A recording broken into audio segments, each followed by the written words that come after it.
하나님의 말씀 같이 보시겠습니다. 창세기 25장입니다. 창세기 25장 19절에서 26절입니다. 우리 한 절 한 절 교독하시겠습니다. 아브라함의 아들 이삭의 족보는 이러하니라. 아브라함이 이삭을 낳았고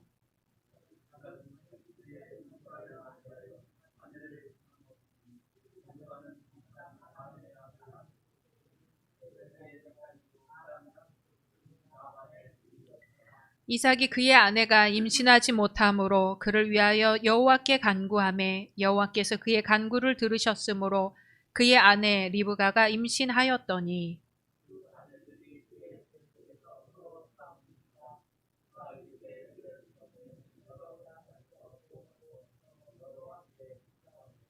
여호와께서 그에게 이르시되 두 국민이 내 태중에 있구나. 두 민족이 내 복중에서부터 나누이리라. 이 족속이 저 족속보다 강하겠고 큰 자가 어린 자를 섬기리라 하셨더라.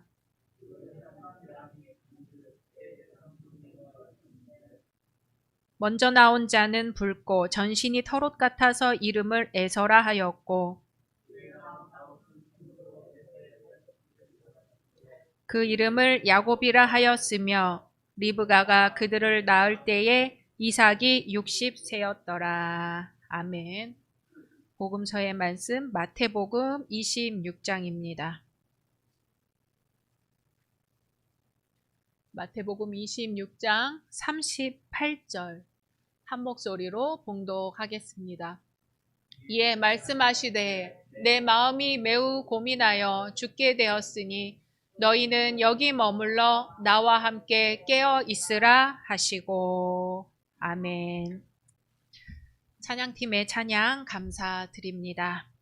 오늘 함께 예배 드리시는 모든 성도님들을 주님의 이름으로 환영하고 축복합니다. 우리 사도행전교회 핵심같이 함께 선포하시겠습니다. 오직 예수, 오직 복음, 오직 교회, 오직 하나님의 나라. 아멘. 올해 받으신 약속의 말씀 암송하시겠습니다. 시편 52편 8절 말씀. 나는 하나님의 집에 있는 가난한 것들이요. 영원히 한자리로다. 아멘. 말씀대로 이루어 주실 줄로 믿습니다. 아멘. 오늘의 말씀 제목은 겟세마네의 길, 베델, 마하나임, 브니엘입니다. 존 씨와 수라는 두 친구가 화가로 살고 있습니다. 존 씨의 꿈은 언젠가 나폴리만을 그리는 것이 꿈이었죠. 그런데 그 그림을 그리기도 전에 폐렴에 걸리고 말았습니다. 존 씨는 창밖을 보면서 수를 세고 있어요. 12, 11, 19. 친구가 보니 저 친구가 지금 밖을 보면서 무슨 수를 세는 거야 봤더니 밖에 벽을 타고 올라가 있는 담쟁이 넝쿨에 담쟁이 잎을 세고 있는 거였어요. 그러면서 하는 말이 3일 전만 해도 담쟁이 잎이 거의 100개는 있었는데 그 수를 세느라 머리가 아팠는데 이제 6개 남았다는 거예요. 저기 또 하나 떨어지네. 이제 5개 남았어. 그러면서 마지막 담쟁이 잎이 떨어지면 자기도 같이 눈을 감고 죽을 거라고 말을 합니다. 수라는 이 친구는 무슨 소리를 그렇게 하는 거야 하면서 창가에 커튼을 치고 얼른 잠을 청하라고 했지요. 담쟁이 잎과 죽는 건 아무 상관이 없다고 말을 해줬지요. 그러고는 아래층에 모델 겸 화가로 일하는 할아버지를 찾아가서 자기의 모델이 되어달라고 하고는 그림을 그리기 시작합니다. 그러면서 자기 친구 얘기를 하죠. 할아버지, 내 친구 존 씨가 담쟁이 잎을 세면서 자기도 곧 죽을 거라고 망상에 빠져 있습니다. 너무 속상하고 슬퍼요. 수는 그렇게 그림 그리는 일을 마치고 집으로 돌아와 잠을 청했지요. 아침에 눈을 뜬 이 두 친구는 창가의 커튼을 열어 보았습니다. 밤새 사나운 비바람이 몰아쳤는데도 불구하고 밖에는 담쟁이 피 하나 그대로 남아있는 것이었어요. 담쟁이의 마지막 잎새가 당연히 떨어질 줄 알았는데 붙어 있었던 거지요. 그날 밤 또 다시 비바람이 몰아쳤습니다. 다음날 아침 창가의 커튼을 걷어보았는데 역시 그 자리에는 담쟁이 피 하나 남아있는 거였어요. 죽을 거라고 생각했던 존 씨는 갑자기 몸에서 힘이 나기 시작합니다. 나 배가 고프니까 수프 좀 끓여줄래? 나 침대에서 좀 일으켜주면 좋겠어. 그렇게 기운을 차려서 폐렴을 이겨냅니다. 밖을 나갔다 온 수가 이야기를 합니다. 존 씨야, 아래층에 사는 할아버지가 돌아가셨대. 그렇게 비바람이 몰아치던 엊그저께 밤 할아버지가 온몸이 젖은 채 폐렴에 걸리셨다는 거야.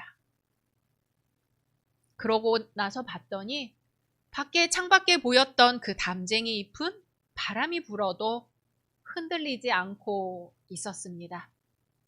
바로 그 할아버지가 마지막 걸작품으로 담쟁이 잎 마지막 잎이 떨어지던 그날 밤 그 잎을 그려놓고 자신은 죽었던 것이지요. 바로 이 존 씨라는 젊은 화가를 살리기 위해서였습니다. 작가 오헬리의 작품 마지막 잎새의 이야기지요. 이제 마지막이다. 이제 끝이다 하는 순간에 희망을 갖는다는 건 어떤 걸까요? 마지막이 아니라고, 끝이 아니라고 옆에서 손잡아주는 사람이 있는 것과 없는 것의 차이는 어떤 걸까요?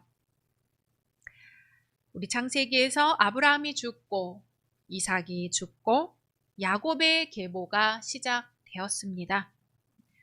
야곱의 계보 이전에 에서의 계보가 먼저 시작이 되었지요.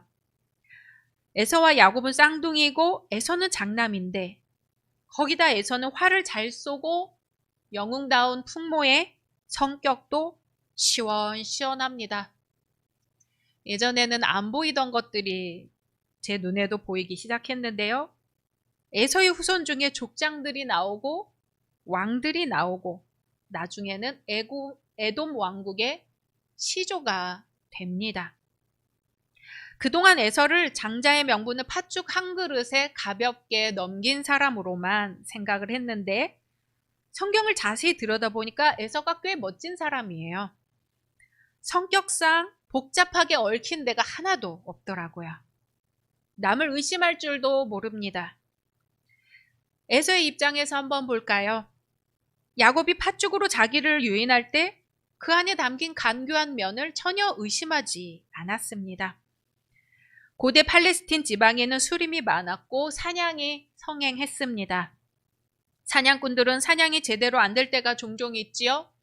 그럴 때면 빈손으로 들어와 허기진 배를 달래야 했습니다.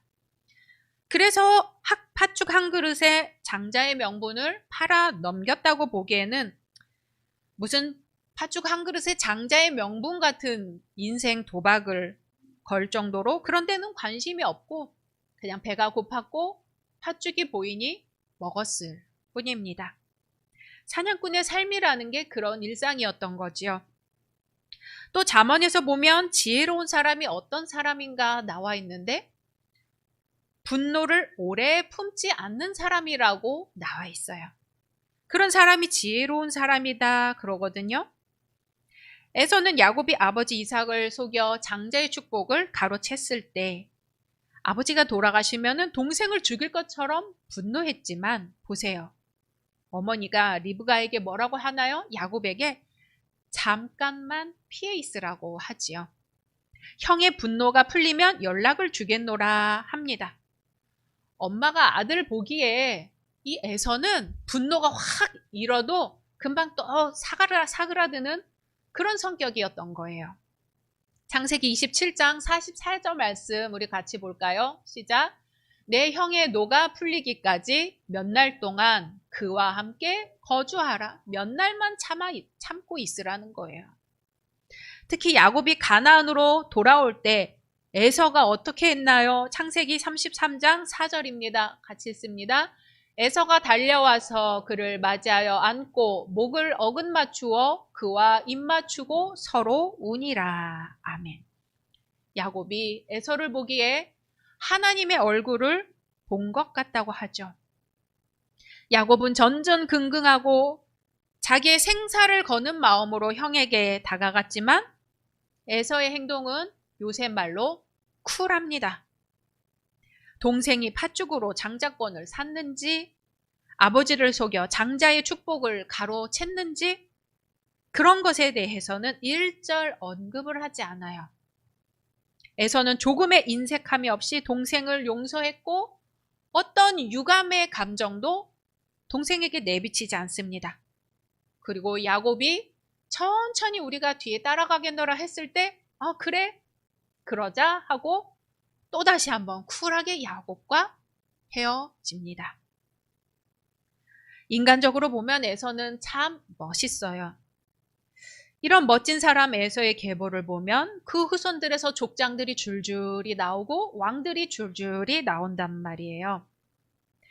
아버지 이삭이 장자의 축복을 할 때 에서보다도 야곱을 더 많이 축복했건만 세상에서 살아본 결과 에서가 더 세력을 떨치고 잘 살게 되었다는 것을 이 족보가 보여줍니다.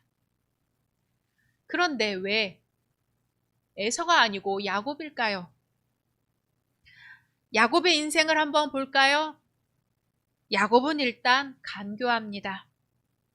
사냥하고 허기져 돌아온 형의 약점을 이용해 팥죽 한 그릇으로 장자의 명분을 탈취하지를 않나. 눈먼 아버지를 속여 아버지의 축복을 훔쳐갑니다. 장자의 축복을 훔쳐간 것도 잘못이지만 앞을 못 보고 구분하지 못하는 아버지를 이용해 아버지를 속인 것 자체가 대단한 문제이지요. 아버지를 속이기 위해 몸에 털을 붙이고 목소리를 변조해 형인 에서인 척 합니다. 이스라엘의 선조의 모습으로서는 가히 상상도 할 수 없는 모습이지요. 그런데 왜 에서가 아니고 야곱이 축복의 계승자가 된 것일까요? 왜 성경은 이렇게 이스라엘 조상의 감추고 싶은 비밀들을 낱낱이 성경에 기록을 해서 후손들이 읽고 또 읽게 만드는 것일까요? 장자의 명분. 그 열쇠는 장자의 명분이 무엇인지에서부터 풀어갈 수 있습니다.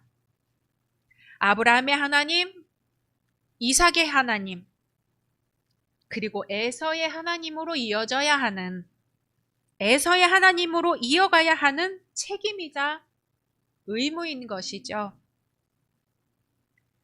많은 양떼와 종들을 물려받는 물질적인 축복이 아니라 하나님만 믿고 믿음으로 모험을 떠났던 아브라함의 길, 이삭의 길을 장자의 명분으로 알고 그 길을 걸어가겠는가의 문제였습니다. 장자의 명분이라는 거창한 이름 뒤에는 불모지와 같은 땅이 있습니다. 아브라함의 아내 사라가 임신을 하지 못했어요. 불임이었죠. 이삭의 아내 리브가가 임신을 하지 못했어요. 역시 불임이었어요. 야곱의 사랑하는 아내 라헬 역시 임신을 하지 못했습니다. 불임이었어요. 하나님께 간절히 구하지 않고는 자식을 낳는 문제가 해결되지 않습니다. 대를 이어갈 수가 없어요. 당시에 자식이 없다는 것은 그야말로 아무것도 갖지 않은 것과 마찬가지입니다. 믿음으로 구하고 기다리는 사람만이 얻을 수 있는 축복이 장자의 축복이었던 것이지요. 에서는 애초에 이방 여인들과 결혼해서 자식을 순풍순풍 잘 낳았습니다. 부모인 이삭과 리브가가 자기 이방 아내들을 탐탁해하지 않자 또 결혼한다는 것이 이삭에게 껄끄러운 이스마엘의 딸이었습니다. 결국 이삭과 리브가는 야곱의 아내를 자기들의 고향 땅으로 가서 얻게 하는 것이죠. 하나님의 말씀을 귀 기울여 듣고 그 말씀 따라 집안을 이끌어갈 아내를 구하는 것이 중요했습니다. 그럼에도 불구하고 아버지를 속인 것, 형을 속인 건 잘못된 것이었죠. 야곱은 그 대가를 지불합니다. 형을 피해 외삼촌이 있는 하란 땅까지 500km가 넘는 길을 홀로 외로이 도망쳐야 했습니다. 할아버지 아브라함, 아버지 이삭의 그늘에 있다가 야곱은 졸지에 도망자 신세가 되어버리죠. 얕은 머리로 좋은 것을 탐했던 대가는 외로움과 고독과 목숨을 걸고 사막길을 걸어야 하는 여정이었습니다. 인생의 바닥이라고 느끼던 그 순간 야곱은 폭신한 베개가 아니라 돌베개를 베고 자야 했고 노숙해야 했고 사막의 들짐승들에게 위협을 받아야 했습니다. 바로 그때 그 루스라는 땅에서 잠을 잘 적에 꿈의 사닥다리가 땅과 하늘로 이어져 있고 그 사닥다리를 천사들이 오르락 내리락 하는 것을 보게 됩니다. 외로움과 고독과 어둠의 땅이었던 루스라는 땅이 하나님을 만난 베델이 되지요. 또 야곱은 외삼촌 라반을 만나 한시름을 놓는가 싶었지요. 그런데 외삼촌에게 속아 사랑하지도 않는 레아와 결혼하게 되고 품삯을 10번이나 속임을 당하는 수모를 겪게 됩니다. 결국 외삼촌 밑에서 종살이 하다시피 하던 삶을 끝내고 가족들을 데리고 또다시 야반도주를 하게 되죠. 일가족을 이끌고 나오긴 했지만 정처 없는 유랑자의 신세입니다. 그렇게 유랑자의 신세로 걸어가는 그 길에서 야곱은 하나님의 사자들, 하나님의 군대를 만납니다. 많은 천사의 무리라는 뜻으로 그곳 이름을 마하나임이라고 불렀습니다. 야곱이 유랑하는 길은 홀로 걷는 길이 아니라 마하나임에 하나님이 함께 하시는 길, 천군 천사가 호위하는 길이었던 것이죠. 이제 야곱은 에서를 만나기 전에 자기 인생을 정리해야 합니다. 20년간의 한많은 인생을 정리하고 모든 가족과 재산을 모두 야복강 건너에 놓고는 홀로 남았습니다. 과거의 자기, 모순과 과오로 얼룩진 자신의 과거와 진지하게 맞서야 하는 시간이 되었습니다. 홀로 하나님과 마주했습니다. 이 대결에서 야곱은 자기의 환도뼈가 어긋나는 경험을 합니다. 자기 힘의 근원이 부서진 거죠. 자기의 근본이 무너졌습니다. 과거의 야곱, 아버지와 형을 속인 간교함, 큰 재산을 일군 교만, 이 모든 것이 결정적으로 깨어지고 무너지는 사건이었습니다. 그런데요, 하나님 앞에서 다 무너진 줄로만 알았는데, 자기의 전부가 무너진 줄로만 알았는데, 비로소 진짜 자기 자신이 된 것이지요. 이스라엘, 하나님과 겨루어 이겼다. 하나님이여 나를 다스리소서 하는 이스라엘이란 이름으로 새로 태어나게 된 것입니다. 그래서 그곳 한 이름 없던 곳이 하나님의 얼굴이라는 뜻의 브니엘로 탈바꿈하게 된 것입니다. 야곱이 자기의 모든 것을 내려놓고 모든 것이 무너진 바로 그 자리에서 브니엘의 하나님을 만나고 아침 햇살이 돋는 것을 봅니다. 하나님은 창세기 35장 11절에서 말씀하세요. 나는 전능한 하나님이라 생육하며 번성하라. 백성과 백성들의 총회가 내게서 나오고 왕들이 내 허리에서 나오리라. 아멘. 파손된 바로 그 허리로부터 왕들이 나올 것이라고 말씀하십니다. 위골된 바로 그 허리에서 왕들이 나온다는 거예요. 에서는 가나안 땅의 이방인들과 혼인관계로 인맥을 맺었지요. 또 활 쏘는 명궁이자 그 지역에서 힘을 갖고 있던 이스마엘의 사위가 됨으로 힘을 얻었지요. 그 힘의 배경에서 족장들이 나오고 왕들이 나오는 에서의 족보가 아니라 불모지의 땅일지라도 하나님의 이름을 부르고 또 부르고 가진 것이 없어 외롭고 두렵고 사망의 음침한 골짜기를 걸으며 돌베개를 베고 잘지라도 바로 그곳에서 베델의 하나님을 만납니다. 다시 한번 일가족을 이끌고 삼촌 집에서 도망쳐야 하는 바로 그 도망자의 길에서 천군 천사로 함께 하시는 마하나임의 하나님을 만나지요. 그리고 모든 가족, 모든 재산을 다 보내놓고 결국 하나님 앞에 홀로 서야 했던, 환도뼈가 부러질 때까지 하나님 앞에서 자기의 모든 것을 부정하고 모든 것을 내려놓고 결국 모든 것이 사라지는 경험을 하는 바로 그 순간에 하나님의 이름으로 다시 서고 하나님의 이름으로 부러진 환도뼈에서 왕들이 나오고 모든 것이 무너진 바로 그 자리에서 하나님의 이름으로 구원의 역사가 이어지는 것이 바로 장자의 축복입니다. 하나님의 역사는 인간의 지혜와 지식으로 똘똘 뭉친 에서의 계보가 아니라 모든 것을 탈탈 털린 채 하나님 앞에서 결단해야 했던 야곱의 계보에서 나타나는 것입니다. 에밀레 종의 얽힌 이야기를 들어보셨지요? 신라의 해공왕이 할아버지 성덕대왕을 기려서 성덕대왕 신종을 만들려고 합니다. 시주를 받았는데 어느 가난한 집에 들렀더니 아낙네가 하는 말이 우리 집은 너무 가난해서 내가 가진 거라고 이 갓난 아기 하나뿐이라고 말하지요. 기술자들이 열심히 열과 성을 다해서 종을 만들었지만 도무지 완성이 되지 않는 거예요. 결국 가난하여 갓난아기밖에 없다고 했던 그 여인에게로 가서 갓난아기를 시주로 뺏어와 쇳물에 넣고서야 종이 완성되었지요. 그래서 그 종이 울릴 때마다 구슬프게도 에밀레 에밀레 하고 들려 에밀레 종이 되었다는 이야기입니다. 현대 과학으로 밝혀본 바에 따르면 이 종의 성분에는 사람의 뼈 성분이 없다고 하는 것으로 보아 하나의 전설인 것으로 보입니다. 하지만 우리나라 옛 이야기에 인신 공양에 대한 이야기가 적지 않은 것으로 보아 정말 그런 일이 없었을까 싶기도 합니다. 그런데 이 이야기는 신라 시대의 것만이 아닙니다.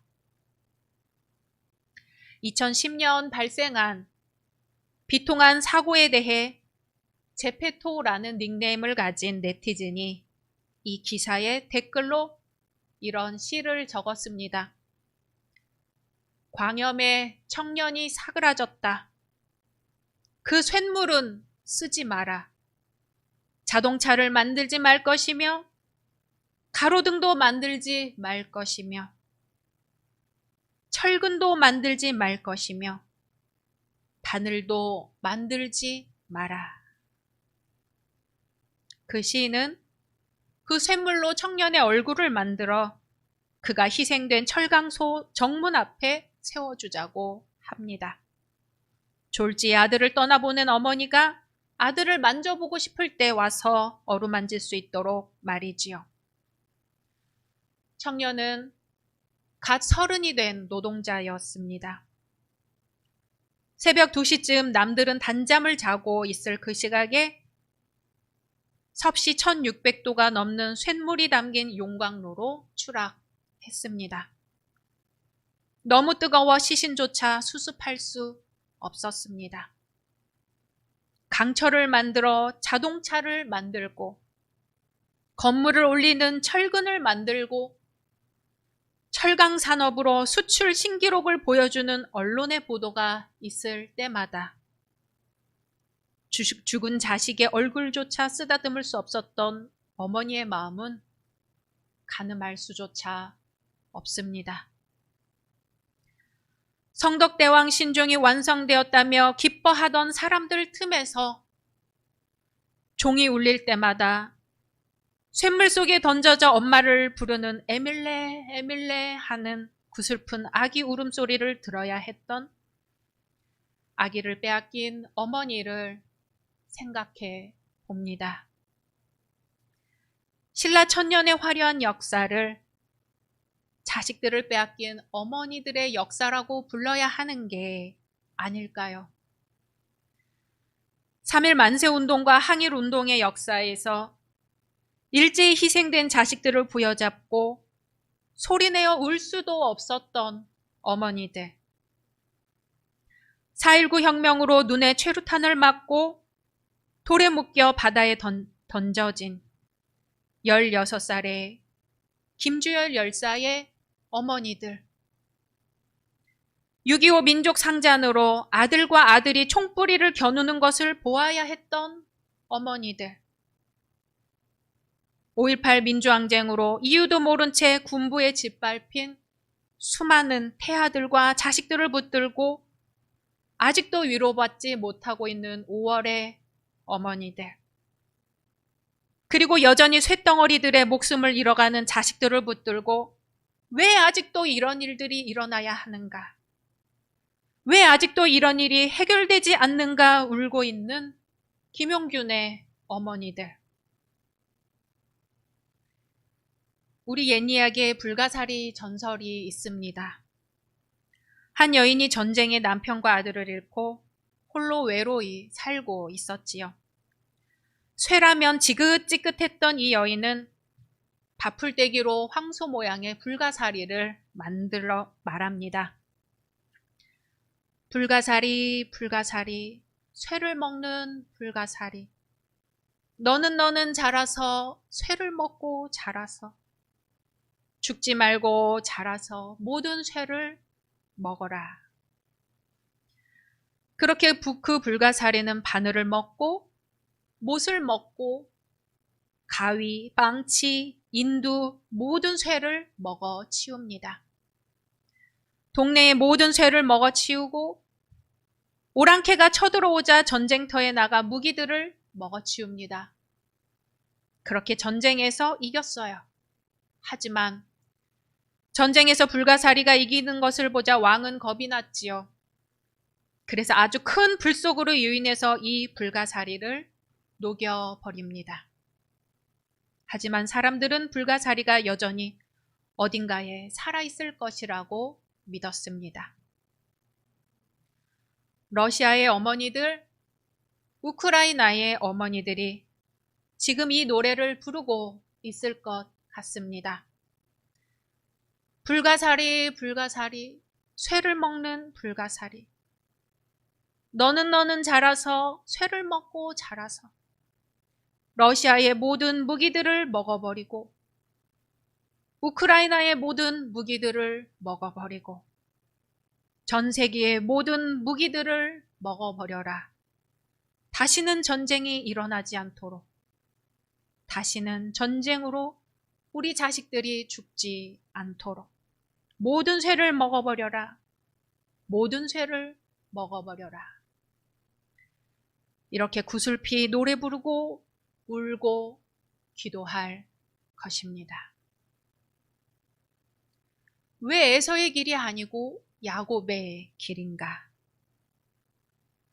하나님의 역사는 인간의 지혜와 지식으로 똘똘 뭉친 에서의 길이 아니라 모든 것이 탈탈 털린 채 하나님 앞에서 결단해야 했던 야곱의 길에서 나타납니다. 모든 가족, 모든 재산을 다 보내놓고 결국 하나님 앞에 홀로 서야 했던 야곱. 환도뼈가 부러질 때까지 하나님 앞에서 자기의 모든 것을 부정하고 자기가 무너지고 결국 모든 것이 사라지는 경험을 했던 야곱. 바로 그 순간에 하나님의 이름으로 다시 서고 하나님의 이름으로 부러진 환도뼈에서 왕들이 나오고 모든 것이 무너진 바로 그 자리에서 하나님의 이름으로 구원의 역사가 이어집니다.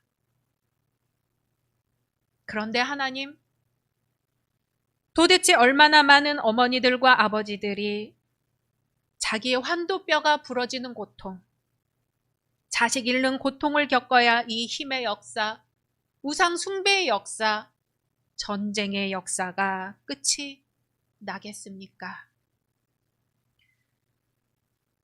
우리는 그 쇳덩어리들로 만들어진 십자가를 지고 역사의 겟세마네를 걸어가고 계신 예수님의 그 십자가의 길, 고난의 길, 눈물의 길을 따라갈 뿐입니다. 인간의 죄의 역사를 감당하기 위해 걸어가실 수밖에 없었던 그 십자가의 길을 우리는 그저 헤아릴 길 없어 머리 숙여 묵상할 뿐입니다. 주여 인류에게 자비 베푸소서. 주여 자식 잃은 부모들에게 자비 베푸소서. 주여 죄를 깨닫지 못하는 인류에게 자비를 베푸소서. 주님의 말씀입니다. 내 마음이 매우 고민하여 죽게 되었으니 너희는 여기 머물러 나와 함께 깨어 있으라. 아멘. 함께 침묵으로 기도하시겠습니다.